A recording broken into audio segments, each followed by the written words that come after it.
Hello and welcome to Fabric Workshop and Museum's Unpacking Our Stories. My name is Karen Patterson and I'm the curator and the director of exhibitions here.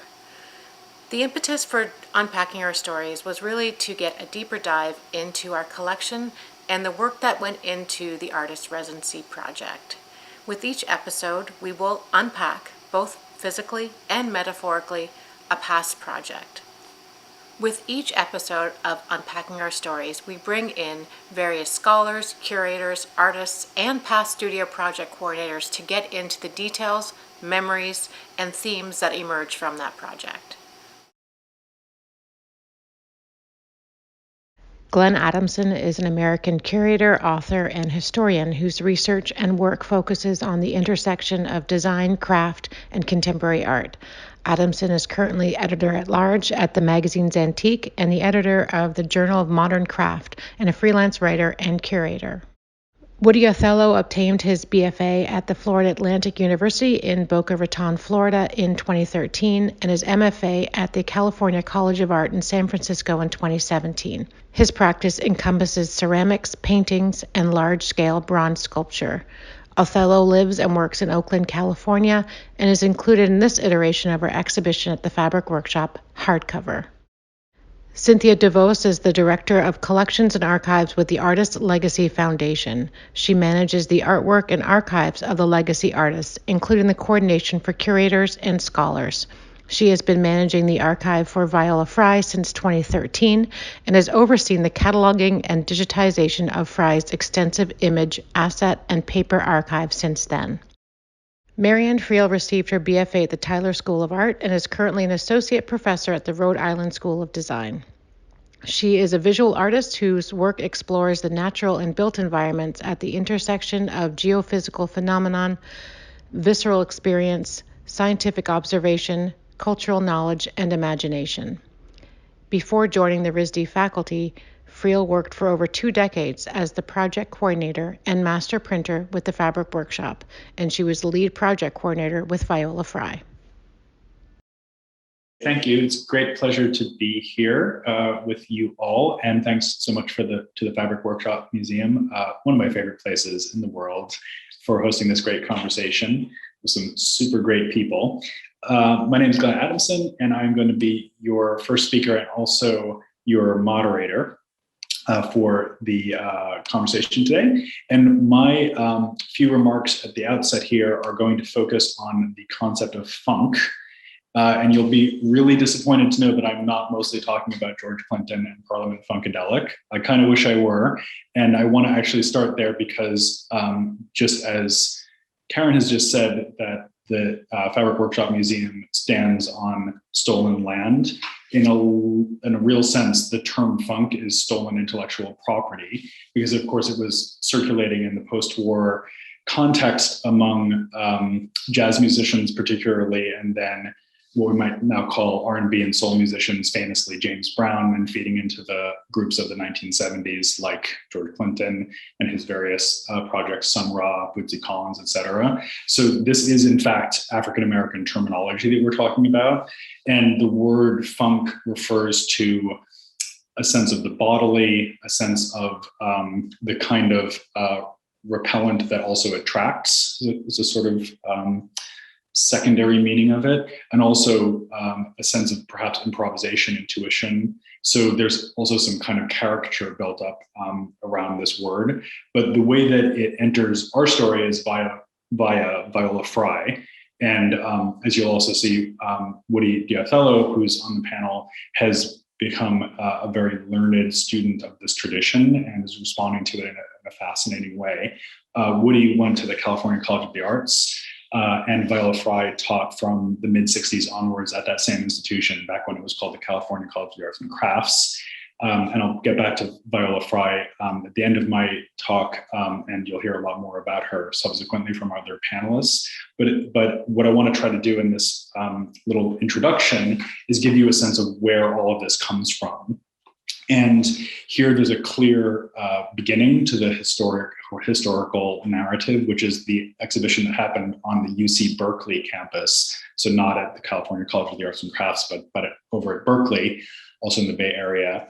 In 1966, it was an exhibition called Funk, and it was curated by Peter Seltz, who would later become an important curator at the Museum of Modern Art in New York. And he was pulling together a wide range of sculpture from around the Bay Area, identifying it, I think, very self-consciously as a distinctive California idiom, California movement. So although he would, in fact, end up in New York City soon after, at this point in his career, he's very involved in trying to define a viable California artistic style, one that could legitimately compete with the East Coast. He had previously been involved in helping to coin the phrase abstract expressionist ceramics, in fact, another point that I'll get back to. So, in fact, it is to ceramics that I'm mainly going to be referring here, but just to be clear, it was not only ceramic artists that were in this funk show. Peter Saul, who you might think of as in another geographical context, but Peter Saul was one of the sculptors in that exhibition as well. Jeremy Anderson, other assemblage artists from the Bay Area. But I think for most of us in the ceramics history world, the key participant was Robert Arneson.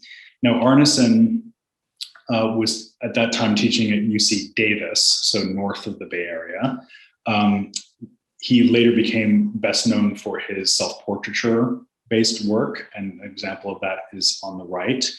But at this stage in his career, he was about 5 years into a very vivid reaction to abstract expressionist ceramics as most clearly embodied in the work of Peter Volkas.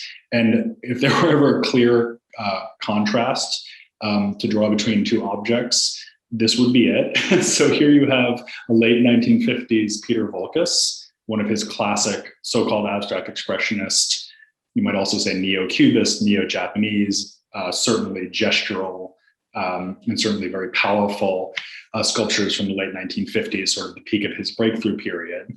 And then on the right, you have what Arneson ended up doing in response. And obviously the response is funny, it's downbeat. In this case, it's explicitly scatological. So it's a toilet that is actually the color of what goes in the toilet. And there's a dark joke here on ceramics as a medium that is low, abject, base. He loved to make jokes like, the ceramics department is easy to find. It's always in the basement. He had a bumper sticker on the back of his car that said, ceramics, the world's most fascinating hobby. He was very interested in amateur ceramics and using that kind of imagery in his work.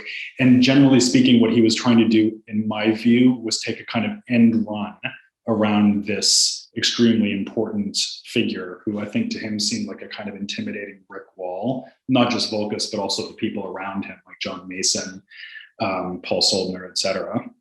So what Arneson did instead was to become a satirist, really. And what he was principally satiring was the field of ceramics itself and its marginal reputation in the art world. So whereas Volkas allowed himself over time to get increasingly frustrated with that marginalization, Arneson kind of wallowed in it and exploited it for his own artistic purposes.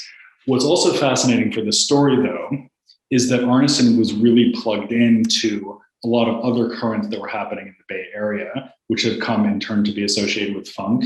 Maybe the most intriguing of those is that one of his students at UC Davis was Bruce Nauman, who of course went on to become one of the best known conceptual artists of the post-war era. So here's Bruce Nauman's version of playing on the Duchampian theme of the toilet. So this is called Fountain, just like Duchamp's famous Ready Made. It was called Fountain. And there's also a really intriguing story where Bruce Nauman and another artist called William T. Wiley found this object that's on the right-hand side that they called the slant step.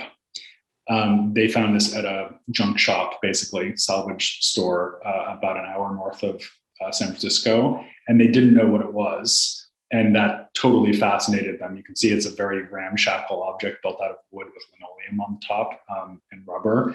I think if they had known what it was, they probably would have even been more interested in it, because it turns out, this is almost too good to be true, but it turns out the rationale of this design is that if you are having digestive problems, when you're on the toilet, you put your feet on it, it changes your stance because of the tilt of your feet and what that does to your legs, and it actually makes it easier to defecate.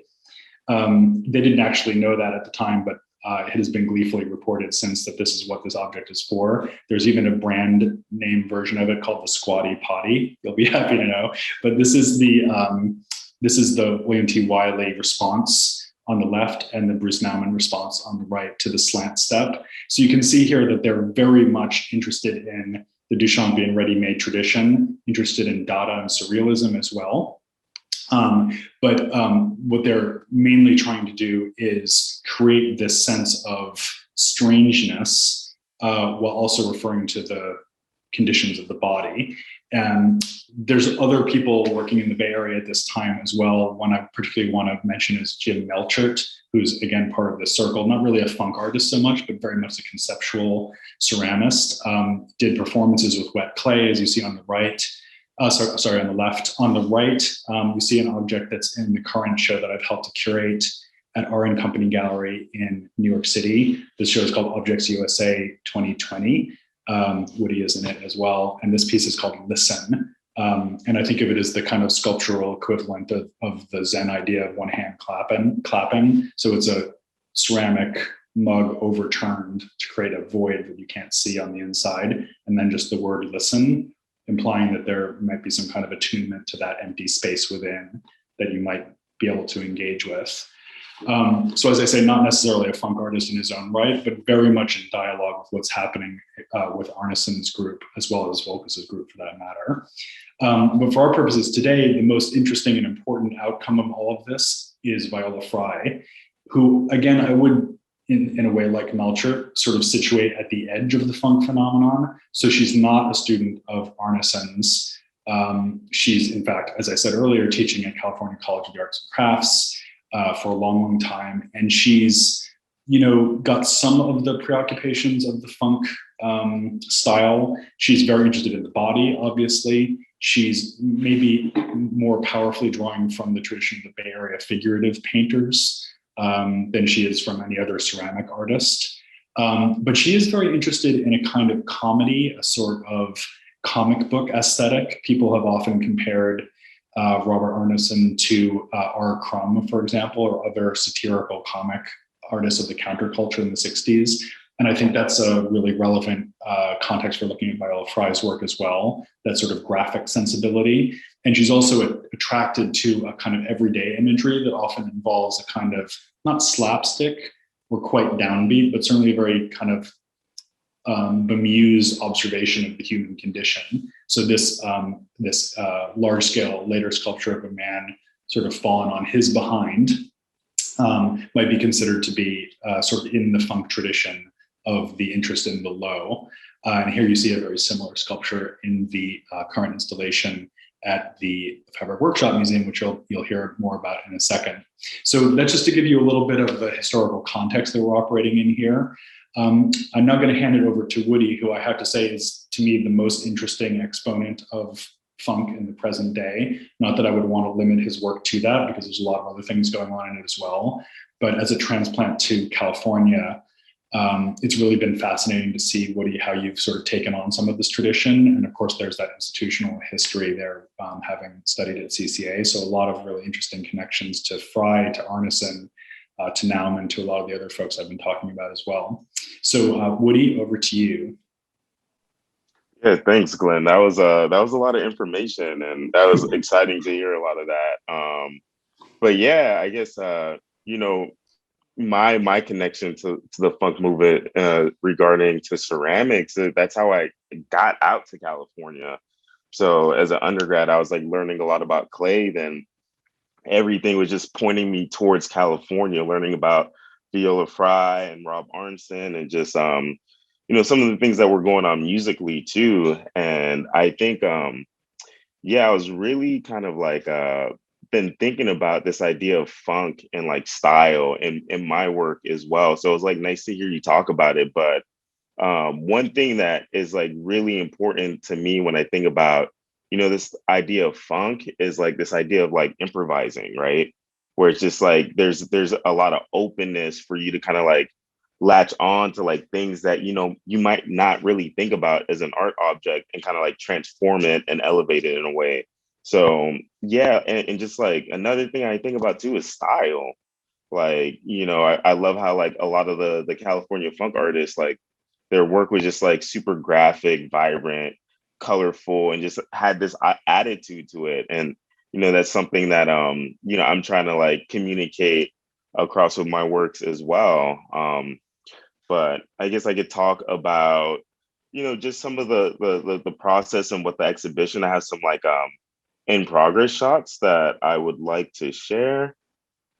And yeah, um so getting ready for this exhibition, it was kind of interesting to do it because I had to design the fabric from across the country. So everything that was going on was happening virtually. So I met with the staff at the fabric workshop and was just like running through how to make a repeat pattern, which I've never done before. So the first couple of images are just like in progress, like super spontaneous, kind of like free sketches of what I thought the design might become. Um, so I guess, you know, like thinking about, making the work, I feel like the entire time I was just like responding. I just wanted to leave things as open as possible. And I think that the final design that we landed on for the print like combine some of these elements. There are a lot of like flowers and foliage, but a lot of lines and a lot of kind of like everyday objects. There's like a little light bulb in here that's camouflaged in. So this was the final pattern, and it has like these elements of the foliage and time. And I just wanted to keep something like open and like pleasant to kind of like place the ceramics in. And I was just like really thinking about, this idea of like creating an environment for the work. Um, and this is the one painting that's in the show. I was making this in correspondence to like making the wallpaper, and you can see like some of the elements from the wallpaper are also in the painting below. And yeah, I was just like making ceramics. I feel like I've been dealing with like these motifs. There are a lot of images, the ears on in the wallpaper that I came across here. I've been working with phones a lot, but just I love how open ended, using kind of like everyday objects can be. This piece is called Covering Face and is a direct response to the pandemic and covering our faces, but not referencing like the mask. Like, what does it look like if we're like using our hands to kind of like hide ourselves? And this is that phone piece, like fresh out of the kiln. And these were some other elements that ended up being in the work. And I feel like, yeah, when I was just making work for this show, it was very responsive, keeping true to this idea of like funk and jazz and improvising. I was just like responding to what was that where I was at emotionally. And even now that the show's been mounted and it's up, I'm like looking at images of the show and still kind of like dissecting what headspace I was in. And this is the last piece of a sculpture, and this is just completely like improvised with random elements. So yeah, that's my little tidbit, and I'd like to pass it along. Thanks, Woody. It's fantastic to see the work in that sort of formative state, fresh out of the kiln, as you said. And I think people will already see some of the reasons why we thought it might be interesting to talk about Woody's work in relation to Viola Frey. And Woody, when we get into the Q&A, I'd love to ask you more about your specific relationship to her. But first, let's actually hear more about Viola Frey and the current show at the Fabric Workshop Museum. So thanks, Woody, and on to you, Cynthia. You have the mic. Thank you, Glenn. I really love how you both summarized improv, funk, using what's around you, being playful, being fun, being timely, because funk is really kind of responding to your environment. And I feel like that was something that Viola really did well from her earliest years and up until her death. And I spent a lot of time preparing a presentation for this talk, not really knowing where it's going to go, because every time I dig into Viola's archives, I find a new thread, or I find a confluence of ideas, or ways that she's picking things apart and putting them back together. So I have some images here to share with everyone, and let me see if I can bring it up. And it's certainly different from what I've talked about with Karen through our conversations in preparing for this exhibition, because I always find something new. And so one of the through lines I wanted to bring into Viola's thought process when she was doing her residency at Fabric Workshop in 1992, specifically on the wallpaper, was that she was drawing originally from her collection of figurines. And people that are familiar with Viola Frey know she was a collector of figurines and tchotchkes and cultural debris, and had this closet in her dining room full of ephemeral type things. But she also, I've learned through this process, that her drawing studio was just off this room of tchotchkes. And so she was pulling these things out of her closet, creating tableaus, creating drawings, which would inform things that were happening in the separate studio in the back. And so 75-ish is when she started collecting these figurines and just setting them up in her house, and she starts looking at them more closely. And I really think it's important to underscore what Glenn said about Viola being on the edge of funk. She really didn't want to be put into a box of any one category that was happening with her peers, with the state of the art world, with men versus women. She really wanted to strike out on her own and find something that was very unique and specific to her own practice and the way that she wanted to be taken seriously. And so I think this really started out of a comfort of being surrounded by stuff. You know, she grew up in a crowded horde-like environment. This was very comforting to have all of this visual feedback. And she started drawing inspiration from it. And what can I do with these figurines? You know, how can I create new meaning? What do they mean? She started playing with color technique. She started playing with setting them up into tableaus for photographs, for drawings, for tabletop sculptures. And this is before she gets to the bricolages that she's known for. She's really just kind of playing around with the meaning of these culturally loaded icons. You know, what does it mean to be a nude woman or a suited man? What does a swan mean? We know a lot that she used the rooster for a variety of metaphors in her artwork, but she really stuck with specific themes throughout her oeuvre. And the icons that she really appreciated the most are the ones that show up in her wallpapers later on. So around the same time she's playing with colors, she's breaking out patterns, she's doing local color, she's doing abstract color. She's really just trying to make these things not really real, but they're definitely interacting with their environment. And she started with the small scale and they get larger and larger. But her ceramic studio was in the backyard. Her drawing and painting studio was inside the house. And so she was doing this kind of tag team where she'd work between the studios and they were all informing her practice. When you go back to her painting studio, you have these enlarged figurines like the Medici Venus de Milo there, the suited man, there's a mannequin man. Things are enlarged beyond their original scale of a figurine, but she's also starting to put elements of her environment in, like the studio door and Charles, the suited man, and the window of her studio looking out into the backyard. And then we get to 1983, which is this kind of amalgamation of icons of all of those things that she was exploring at her Oakland studio into this oversized 3-panel painting where she's blowing up figures, melding them together, and just kind of distorting all of these silhouettes and experiences into this monumental size painting. And I feel like this whole practice from collecting figures, translating from 2D to 3D and back again really sets her up for the wallpapers that she did in the early 90s. By this time, she had her icons kind of realized and what they meant to her. She doesn't talk so much about them in her interviews. She's very elusive. She says, what do they mean to you?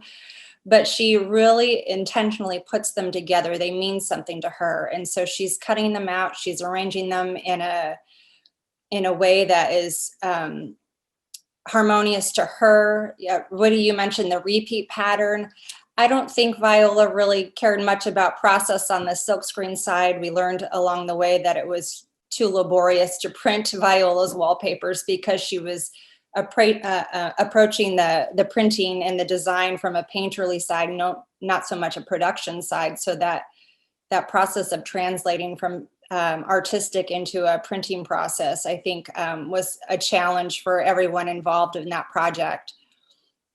She did 6 colorways for the fabric workshop, and we settled on the one that's behind me that's currently on view at Fabric Workshop and Museum with various tonal qualities. They were really intended to draw out different responses using color alone, but she also intentionally placed figures in front of her wallpaper in more than one installation because she wanted that play between texture and color and big and small. And it really forces your eye to go back and forth between the 3-dimensional and the 2-dimensional. And behind me is the man with the wallpaper. But I mean, there's so much more we can pull out of the wallpaper. But I think Marianne's going to go ahead and talk more about her practice while at Fabric Workshop and the kind of challenges that they had on their side. Thanks for the introduction, Cynthia. And it's, well, I worked with Viola back in the early 90s, starting in probably 90 or 91. That's when I moved out to California. And Kippy asked me to keep working for them. That wasn't the intention, but it worked out really well. So it's exciting to hear, Woody, where you're out in the Bay Area and like, you know, your connection and this kind of remote in a way back and forth between Philadelphia and the Bay Area, but also your imagery and your connection to that every day. And of course, Cynthia, the tchotchkes, I spent a lot of time in her studio. So I witnessed a lot of tchotchke. And of course, Glenn, that was really such a great background for the funk. So this is the image of the 1992 show at the Fabric Workshop Museum. There was a simultaneous show at Asher Far in LA. So let's see, get this moving. So I'm going to be unpacking the box, which is all the process materials at the Fabric Workshop. Each artist will have one or more boxes of kind of process materials that we like to save as a kind of record of the process. And this is Viola's box, which is filled with proofs of the design as we are going, color swatches, and samples of the finished yardage to kind of check against for future reference. So before I unpack the box, I really want to look at some of the images in our other archive, which was our image archive. We and still the workshop still does just lavishly document the process, and it's so exciting. I didn't have the photographer with me. I was just me out there living out in California, and her studio and mine were about a couple miles apart. So we had it was a very kind of fluid working with Viola. So it's rather grainy, but so Viola's here laying out the composition for that wallpaper. And what I love about this image is she's in her Oakland studio, which is, I don't know, I forget, 3rd Street, Adeline Street, forget which street it was on, but it was an enormous studio, and her figures were just being built, just rising like skyscrapers every day. She just never seemed to move quickly, but the work just kept being made. So here's her 2 monumental figures, and she's flanked by them as she's making it. So the figures are in the wallpaper, and all the tchotchkes that are also all over the place are in the wallpaper, and her paintings and drawings, which she was prolific with. You know, so it's called Artist Mind Studio World, and literally it was like you're looking at her, you're looking at the wallpaper. It literally is her Artist Mind Studio and World. And there was a TV in one of your images, Cynthia, which also in the studio, when I was there was always a TV playing about so big with rabbit ears. And I don't think she ever watched the TV, but it was always coming in, like that's the world coming in maybe. So here's Viola she had worked out the composition. We actually pinned it on the wall. She would move things around on the wall till she could get the proper perspective. And here it is on tracing paper, kind of laid out so she could say, yep, that composition's working. And here she is on the right, literally doing the Mylars. I would bring the Mylars to her studio, she'd work on them, and then she would go back to her clay and I would shift them around and do the next layer. But more importantly, the figure in the front is on tracing paper in pastel. So here she is drawing the individual figures in color so she can thinking through the color ideas. So back to unpacking the box. In the box on this bag on the left was filled with color samples, color recipes, color, we record the recipes at all the stages of getting there. And on the right is another package with some of the color, what we call color swatches, where we print the ink through a silk screen so we can actually see what it actually looks like printed. So Viola gave us these little swatches of pastel, drawn with pastel, and then we matched them back in Philadelphia. So I would see her in Oakland and I'd go back to Philadelphia and we would furiously be in the pigment mixing room trying to match these colors. So here you see just one of the many samples of like this kind of pink beige color that we were trying to, all the iterations, a little bit of yellow, a little bit of brown to try to get that exact color to match her, what she was after. And another one of the swatch cloths, you see a lot of cutouts because when we got close to a color, we'd cut it out and then either send it to Viola or I'd bring it to Viola or we'd put it against a proof to see, if we were getting there. This was a surprise to me. I had forgotten about this. You noticed in the images, Cynthia showed that some of the wallpaper variations had textured grounds and others didn't. So this was her first stab at the textured ground. And she literally, again, with pastel on paper, and then I'm sure she then, in her studio, color separated those out because she always used her hand. I was never drawing it, like she was always drawing it, right? So then we went to Philadelphia, we made silk screens, we printed them as tests, and they're back in her studio looking at the test. And here she is working on the border, one of the border print, one of the 3 borders. In addition to the 6 wallpapers, there was 3 borders. And you can see the little swatches there. Now they have overlaps, and there was no overlaps in her colors. They're very vivid, straightforward, saturated hue. But these were where the background colors, where they're a little pebbly texture that overlap to get more like a kind of tonality, as Cynthia said. This was another surprise. I had forgotten the stage of the project where we had all the outline done and the textured ground done, and we printed it in repeat, and it was all perfect.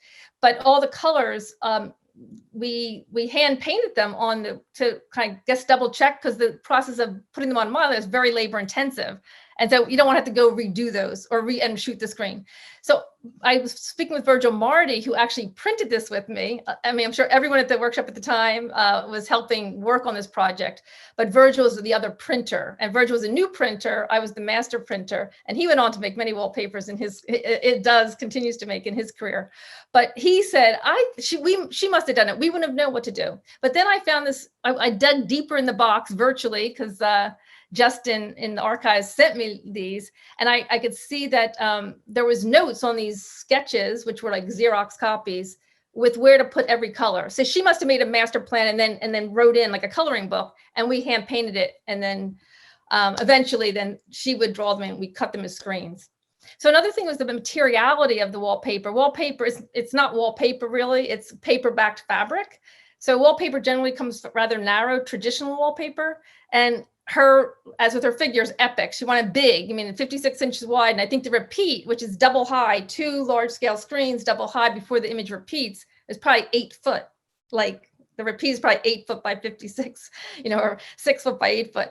So we had it paper-backed, and that's custom laminations, and that's a sample of the paper-backed fabric. So we did all our proofs on fabric, and then we saved the paper-backed fabric for the real thing because it's obviously very expensive and we didn't have much to spare for these 2 big exhibitions that were happening at the same time. So one of the things that I was curious about, and maybe in our Q&A we can think about it too, is the idea of repetition and uniqueness. So I always think of Viola Frey as everything's unique. There's nothing repeated. Of course, the wallpaper is repetition. But in her drawings, which are crammed with all the same imagery, but they're always different. But then I came across this slide of the molds, which, whether she was making her own pieces and then taking molds, which would then be slip cast, or whether they're figurines. I don't know, but basically it's a mechanism for repetition, but also uniqueness or variation. And the screen in silkscreen printing, it's the same. The screen is the mechanism for repeating something, but also for many variations by using more screens or eliminating screens or adding screens, many variations. You also notice that's Virgil and I printing. That was for the Philadelphia show, but there's breaks between. Instead of a continuous pattern, we actually print it in panels because our walls were, say, 8 foot high and Asher Farr was maybe 10 foot high. So you don't want to waste it. So we actually printed them in panels. I'd forgotten about that too. So anyway, the idea of within her work of what's the relationship between repetition or using those same images again and again in different ways with, uniqueness. So here are some of the patterns. Viola came, I guess, to the fabric show just like maybe one time. We did all the work in her studio because I lived there. But you can see all the variations or 4 of the 6 variations on the wall behind Viola. So there's the full colors, sometimes with texture, sometimes without. And then there's what they call classical wallpaper. That's without all the colors and just the gray background or tan background and just subtle shading.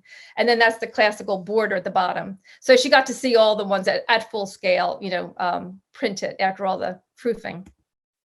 And the other thing that really struck me is this Asher Farr, looking at this, is the people in the exhibition become part of the work, right? Like there's the figures in the tchotchkes, there's her figurines, the gigantic monumental figures, all the figures and figurines in the wallpaper. And then there's the viewers walking through that space, adding additional figures. I also I really noted Viola's hand on the head of the, she's such an intimacy with this. And I know I was shocked because didn't ever seem to be moving very fast, but when I was there, she only one that touched the clay. She had assistants that moved things around and such, but she built everything by hand. Her pinch is everywhere. So I just love that sense of intimacy that is revealed in this photograph. So that's it. All right, thank you. Among other things, I think we get a great sense there of the incredible empowerment that the Fabric Workshop and Museum has offered to artists over the years. So you see what is possible when you take somebody of the energy of Viola Frey and the capabilities of the institution. And it's pretty awe-inspiring. And Woody, it's great that you've been able to tap into that as well as part of this, this project. So if I may, I'm just going to ask a few questions with our remaining time. Woody, can I just start with you and ask you to talk a little bit about Viola Frey specifically as someone who's been on your radar? As I said, there's a kind of specific thing there with CCA's history, but is she somebody that you were particularly looking at as a forebear?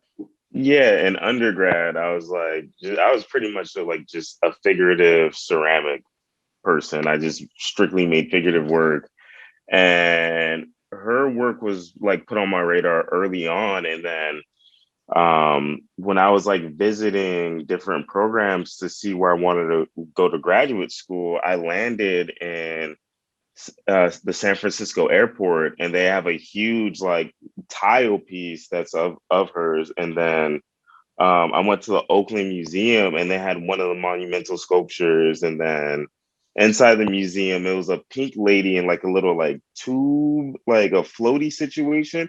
But now I'm after Cynthia's presentation, I'm realizing, it's probably referencing a tchotchke. So that connection with her is super deep, down to the studio space I had in graduate school. The ceramic studio, I believe, was designed by her too. That entire ceramic building on the Oakland campus. So it's just moving out here, I kind of really threw myself into the timeline of history in a way, just being able to kind of just see different things, even being able to visit Peter Volkas's old studio. There's so many things that I'm just reminded of the history that's come before me.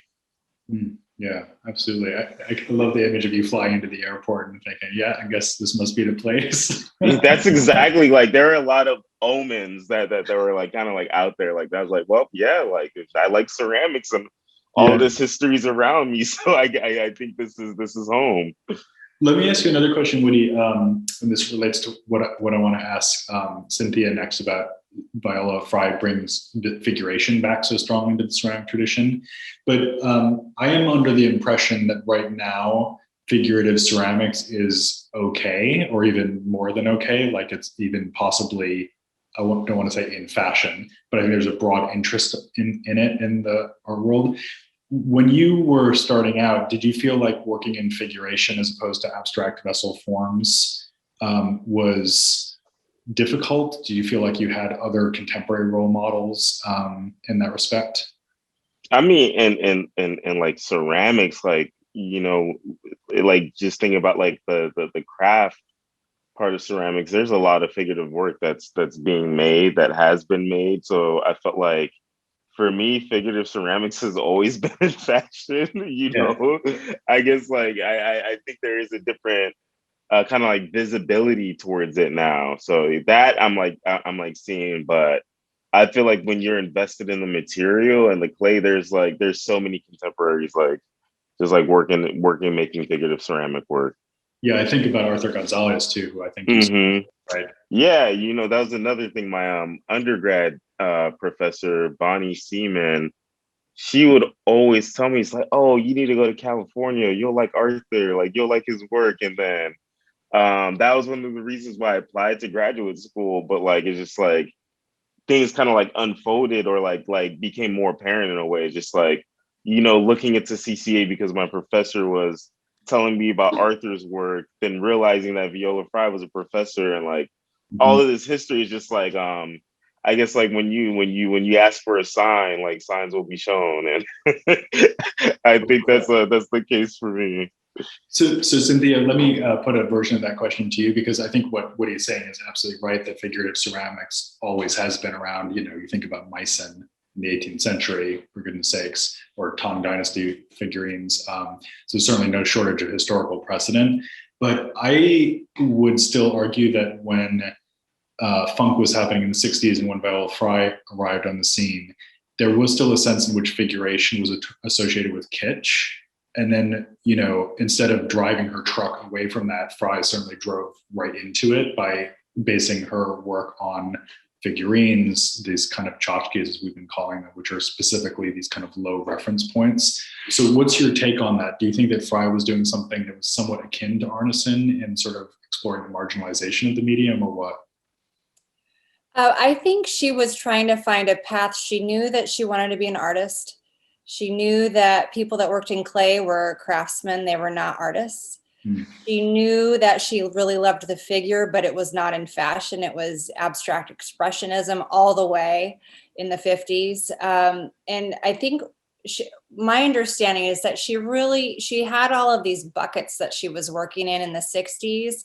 And Arneson was a contemporary at school, and he was in the Bay Area longer. She left for a time. She went to New Orleans and then Port Chester, New York, before she came back and really started in earnest. So she was kind of behind what other people were doing in Bay Area, even though she's from Bay Area. And she was trying to find a way to marry the figure into clay, but the feedback she was getting from her advisors and from her mentors is that you don't do that. So, you know, how do you put the figure into clay? She would put it as little bottle top stoppers, or she'd do these Greek friezes around her pots. You know, she was finding these little subtle ways to put the figure into clay. And she really starts to explore it via the tchotchkes, making these tableaus that sit on the table. But also she was finding ways to construct a standing figure about 4 feet tall, which Woody referred to the one at Oakland Museum. She was trying to engineer a figure that would not explode in the kiln, would not collapse because of its weight. How can you go tall when you have a heavy body, when you have to work within the constraints of the size of your electric kiln? And so all of those pieces she kept kind of working through. And it's really in the 80s where she figures out how to go big, how to engineer them so she can cut them apart and put them back together. And so if you revisit her interview from 1995, it's on the Archives of American Art website. You can read the transcript there. She really talks about the figure as being a center focus in the beginning when she was a student, but finding a way to integrate it without being, you know, shut out, so to speak, or trying to make it relevant. Mm-hmm. And would you say, I referred very fleetingly to the Bay Area figurative tradition, and I was thinking about people like Joan Brown or Elmer Bischoff, you know, that school of painters that was around in the 50s and 60s. Do you feel like that was a conscious reference point for her and a regional framework in which she was working? She cites Diebenkorn. She studied under Richard Diebenkorn when she was a student at CCA. She majored in painting, so he was very much an instructor, but he was still working in abstract expressionism when she learned under him. And when she was working in New York in the late 50s, she was working in the bookkeeping office at MoMA, New York, and she saw the show by Diebenkorn at Poindexter Gallery, where he made the shift over to Bay Area figuration. And she cites that as one of her reasons for going back to the Bay Area. She said, that's where I can do the figure, because she knew it wasn't going to happen in New York. Oh, that's fascinating. Okay. And so she may have been aware of those the other painters, but she cites Diebenkorn as a influence. Yeah. Okay. I want to shift topic now and ask you a question, Marianne, about improvisation. So it's something I think all of us have mentioned, but I want to talk about it a little bit more. You had this amazing experience of being, you know, shoulder to shoulder with her in the studio context. Can you say a little bit more about what improvisation meant for her? Because I'm aware that there's improvisation and there's improvisation because, you know, a great jazz musician will often be improvising on the fly, but within an extremely tight structure, or citing or quoting things that they've already worked out or by other musicians. Do you think that Frey's form of improvisation was entirely intuitive, or do you feel like it has a kind of structure behind it from what you observed? Oh, she seems so intuitive. I mean, things seemed effortless for her. I mean, you know, she was an incredible painter. I mean, she could, even if she did no ceramics, I think her drawing and painting is extraordinary. I'm surprised she isn't more well known for that as well. In addition to her ceramics, but you know, like repeat is not easy. I mean, it's easy for people who kind of can think that way, but she, you know, she just had her figures. She drew them. We put them up on the wall. She just moved them around. I mean, she, you know, got the color. There wasn't like, we did an iterative process to catch up with her to like, okay, let's get this, you know, color to match what she's after. But she was very direct. I mean, she just drew these things. We put them up. I mean, there wasn't a whole lot of shifting scale. And I mean, she seemed to get it on the first try. I mean, we had a lot of playing around up on the wall, but it seemed to come to her. It seemed to me, and watching her in the studio, just getting up on the ladder, working. She's just building. It wasn't like I have a model, I have a plan, I have this, I'm doing this. I mean, I have this whole thing set up. Here's where I'm going. She just got up there, what I saw, just got up there and just started pinching the clay. It's almost like she knew where she was going. Like some people have these three-dimensional mind, you know, in a way. So yeah, to me, what I observed, extremely intuitive. I mean, she had been working, I don't know, how old was she when she was in the 90s? She was a mature artist. She was totally the top of her game. She knew composition. But this was a very different way of composing.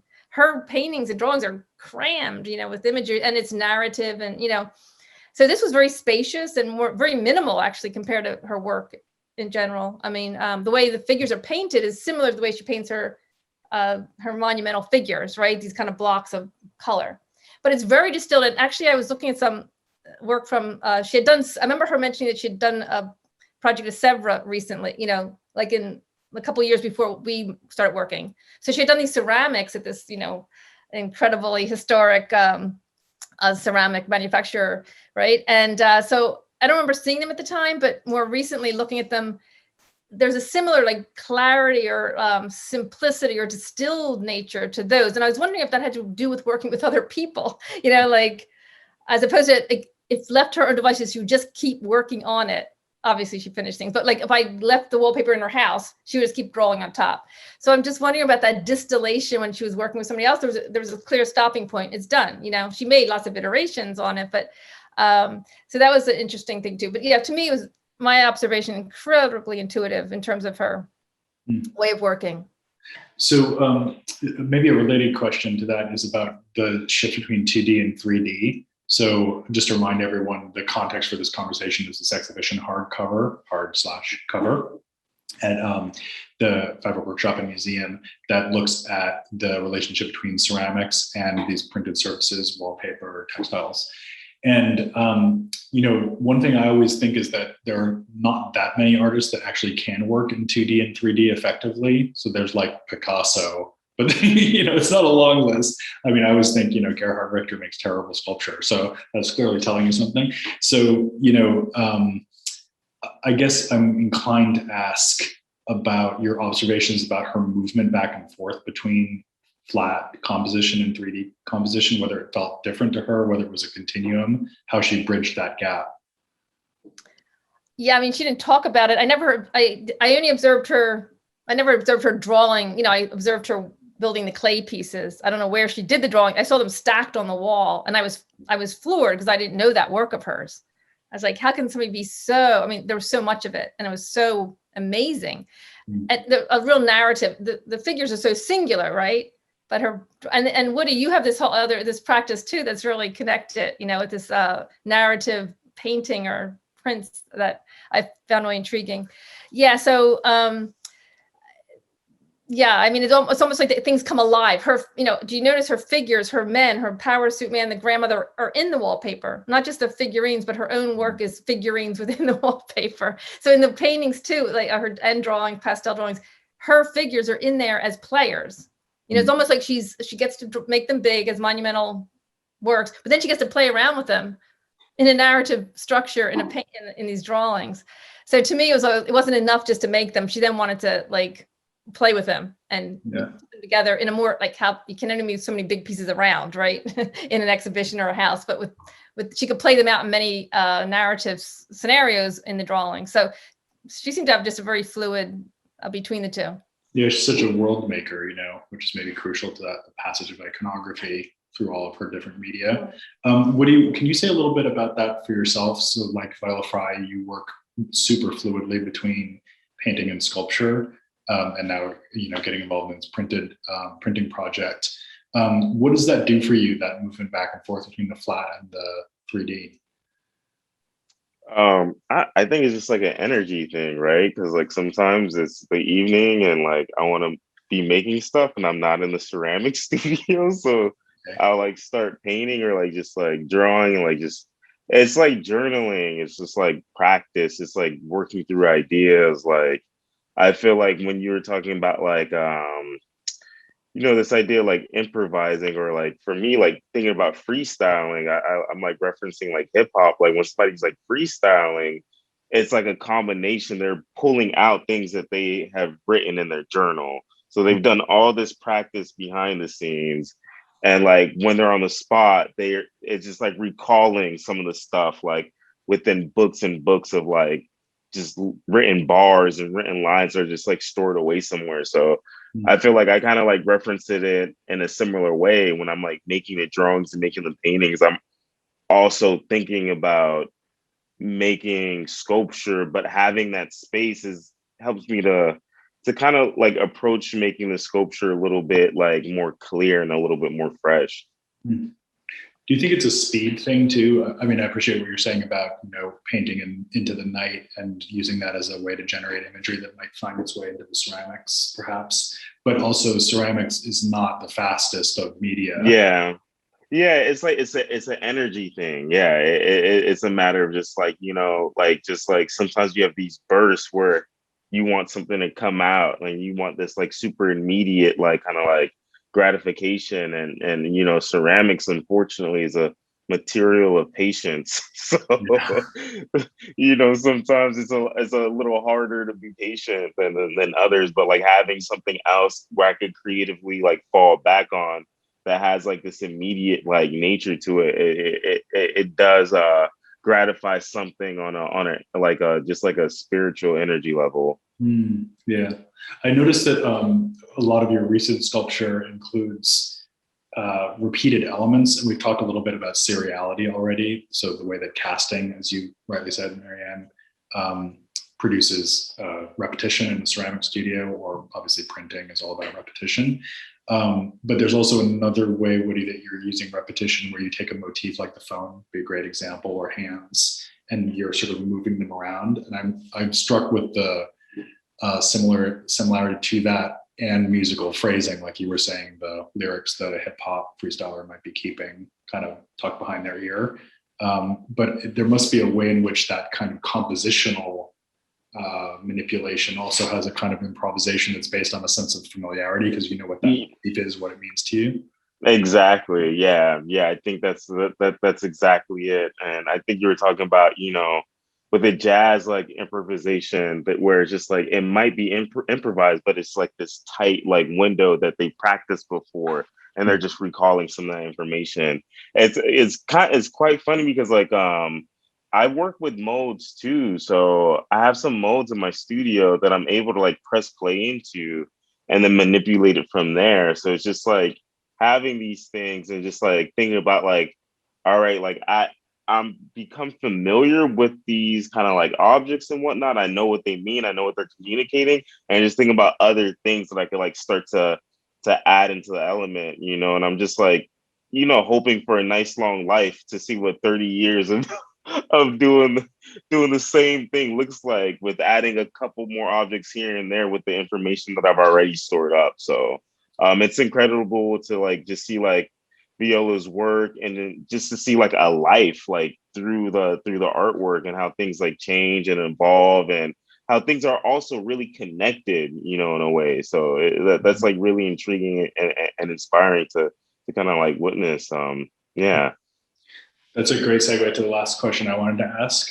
And I see we're almost out of time, so this will have to be the last question. But I just want to ask Cynthia, where do you see Viola Frey's stature now, art historically? Do you think that that's changing? Do you think people are rediscovering her work? I mean, obviously we have this great presentation as part of hardcover, and there have been, touring exhibitions about her, and publications and so on. But do you feel like we're now experiencing an uptick of interest in her work and her influence?